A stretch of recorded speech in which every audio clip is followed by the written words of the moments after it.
Pada tahun ke-36 pemerintahan Asa, majulah Baesa, Raja Israel, hendak berperang melawan Yehuda.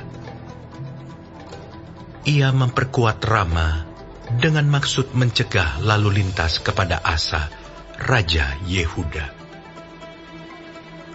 Lalu Asa mengeluarkan emas dan perak dari perbendaharaan rumah Tuhan dan dari perbendaharaan rumah raja, dan mengirimnya kepada Ben-Hadad, Raja Aram yang diam di Damsyik, dengan pesan, "Ada perjanjian antara aku dan engkau, antara ayahku dan ayahmu.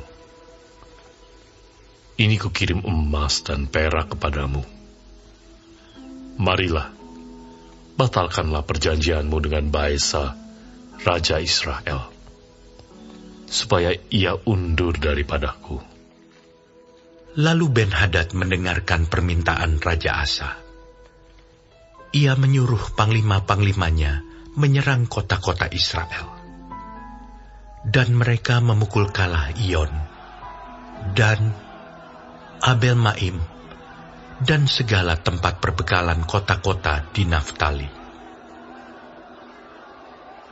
Segera sesudah Baesa mendengar hal itu, ia berhenti memperkuat Rama.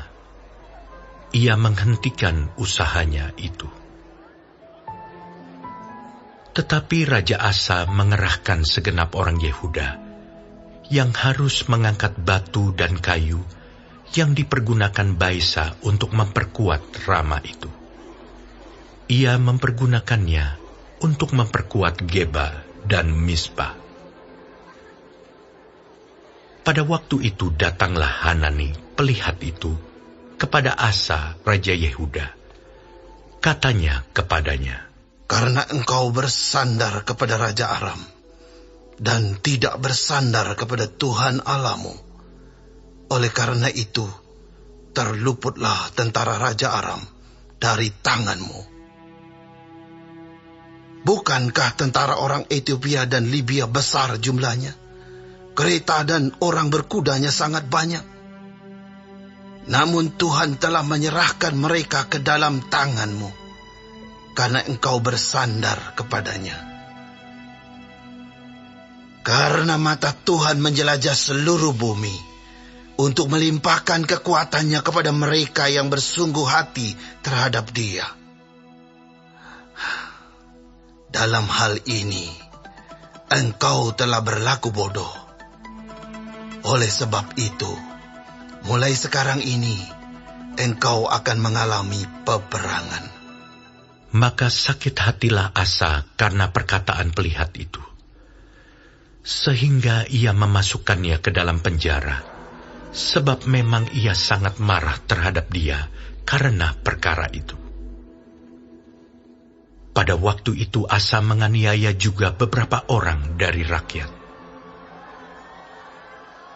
Sesungguhnya riwayat Asa dari awal sampai akhir tertulis dalam kitab Raja-Raja Yehuda dan Israel. Pada tahun ke-39 pemerintahannya, Asa menderita sakit pada kakinya, yang kemudian menjadi semakin parah. Namun dalam kesakitannya itu, ia tidak mencari pertolongan Tuhan, tetapi pertolongan tabib-tabib. Kemudian Asa mendapat perhentian bersama-sama nenek moyangnya. Ia mati pada tahun ke-41 pemerintahannya, dan dikuburkan di kuburan yang telah digali baginya di kota Daud.